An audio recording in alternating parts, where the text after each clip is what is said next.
ఓం నమః శివాయ. ఓం నమో నారాయణాయ. కర్మ నివారణ నరదృష్టి నివారణ కాళభైరవాయ నమో నమః. ఓం ఆంజనేయాయ విద్మహే వాయుపుత్రాయ ధీమహి తన్నో హనుమత్ ప్రచోదయాతు. హరి ఓం. మా ఛానల్కి స్వాగతం. చూస్తున్న వీక్షకులకు ప్రేక్షకులకు ప్రియ కాళభైరవ భగవద్బంధులకి స్వాగతం పలుకుతూ మమ్మల్ని ఎంతగానో ఆదరిస్తూ ఉండబడినటువంటి ప్రియ సోదరీమణులకు అందరికీ, సనాతన ధర్మ సంరక్షకులకు, జ్యోతిష్య అభిమానులకు స్వాగతం పలుకుతూ అందరిపైనను శ్రీ హనుమంతుడి స్వామి వారి యొక్క ఆశీస్సులు ఉండాలని కోరుకుంటూ ఆశీర్వచనం.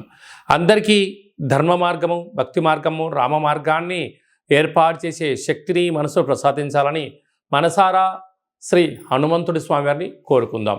1వ తారీఖు 6వ నెల 2024 నుండి 15/6/2024 వరకు పుట్టినటువంటి వారందరూ కూడా ముందస్తుగా జన్మదిన శుభాకాంక్షలు.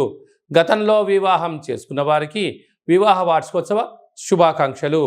1/6/2024 నుండి 15/6/2024 వరకు గ్రహ గమనాలను ఒకసారి వీక్షింపచేద్దాం.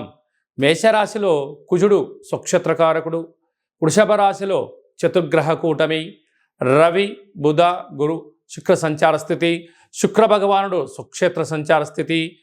రవి చేత గురు శుక్రులు ఇద్దరు గురుమౌఢ్యమి శుక్రమౌఢ్యమి జరుగుతున్న విషయం తెలిసినటువంటిదే. అలాగనే కన్యరాశిలో కేతు సంచార స్థితి, కుంభరాశిలో శని భగవానుడు స్వక్షేత్ర సంచార స్థితి, మీనరాశిలో రాహు సంచార స్థితితో ద్వాదశ రాశుల్లో గ్రహ గమనాలు ఈ విధంగా ఉన్నాయి.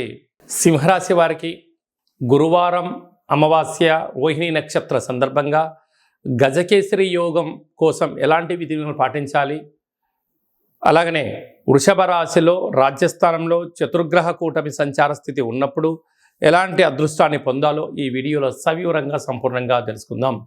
సింహరాశిలో ఏ నక్షత్రాలు వస్తాయి అనగా మఖా నక్షత్రంలో 4 పాదాలు, పుబ్బా నక్షత్రంలో 4 పాదాలు, ఉత్తరా నక్షత్రంలోని 1వ పాదం కలిపితే సింహరాశి అవడం జరుగుతుంది.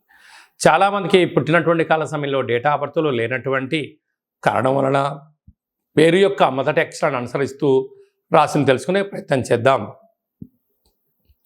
మా, మీ, ము, మే, మో, టా, టీ, టు, టే అక్షరాల వద్ద సింహరాశి జాతకులే. సింహరాశి యొక్క అధిపతి రవి. ఈ సింహరాశి జాతకులు దృఢమైనటువంటి శరీరం కలిగి నిత్యము తేజోవంతము, విద్యావేత్తలు, సంఘ సంస్కర్తలు, రాజకీయాలు, ఆర్డీఓ, ఎంఆర్ఓ, కలెక్టరేట్, సెక్రటరీ రంగాలలో అనేక మందికి వీళ్ళు ఆదర్శప్రాయంగా ఉండడం, కాంట్రాక్టర్ రంగంలో అత్యున్నతమైనటువంటి విలువలతో కూడా జీవితాన్ని పొందేవారు మొదటి వరుసలో ఈ సింహరాశి జాతకులే ఉంటారని చెప్పి గమనించాలి. ధనావాకు కుటుంబ స్థానంలో కేతు సంచారం చేయడం వలన దూర ప్రయాణాలు, దూర ప్రాజెక్టులు చేయడం, దూరమైనటువంటి కార్యక్రమాల్లో ఒక 10 సంవత్సరాల తర్వాత ఎలా ఉండబోతుందో దానికి మార్పుకు అనుకూలంగా సింహరాశి జాతకులే ముందు వరుసలో ఉంటారని చెప్పి గమనించాలి.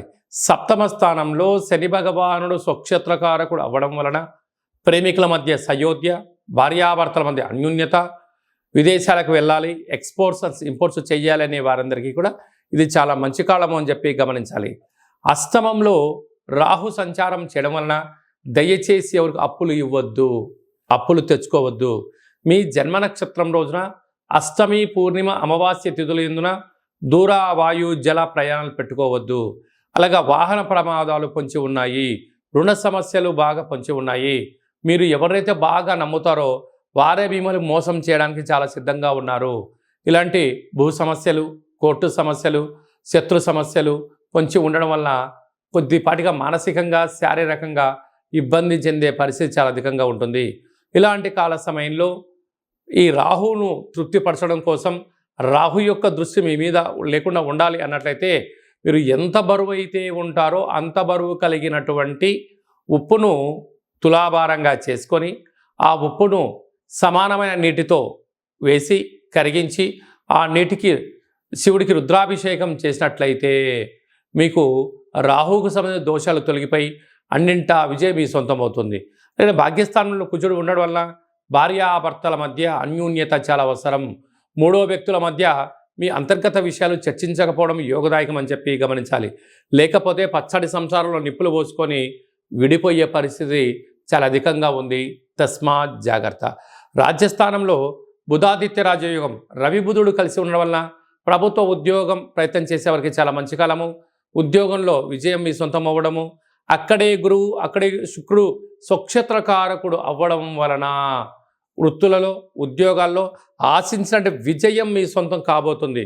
కనుక ఇలాంటి కాల సమయంలో మౌనం, ధ్యానం, ఏకాగ్రత, ఆధ్యాత్మిక చింతన, పశుపక్షాదులకు దానం చేయడం వల్ల మీకు మంచి కాలం ఉంటుందని చెప్పి గమనించాలి. అది కాకుండా కూడా ఈ గురువారం రోహిణి నక్షత్రం రోజున పుష్యమి నక్షత్రం రోజు రావడం వలన ఇంటికి ఒక ఎర్రటి గుమ్మడికాయను తీసి పగలగొట్టుకోవడం, ఇంటికి ఒక గుమ్మడికాయను కట్టుకోవడం, వీలైనంత వరకు ఆ రోజు నదీ ప్రయాణాలకు దూరంగా ఉండడము ఉత్తమోత్తంగా భావించగలగాలి. లేక చతుర్గ్రహ కూటంలో ఉండబడిన గ్రహాలు దోషం తొలగి యోగం కలగాలి అన్నట్లయితే కాళభైరవ స్వామికి స్మరణ, కాళభైరవ స్వామికి సౌభాగ్యం ముడుపు, కాళభైరవ స్వామి హోమంలో పాల్గొనడం వల్ల అద్భుతమైన అదృష్టం మీ సొంతం అవుతుందని చెప్పి గమనించాలి.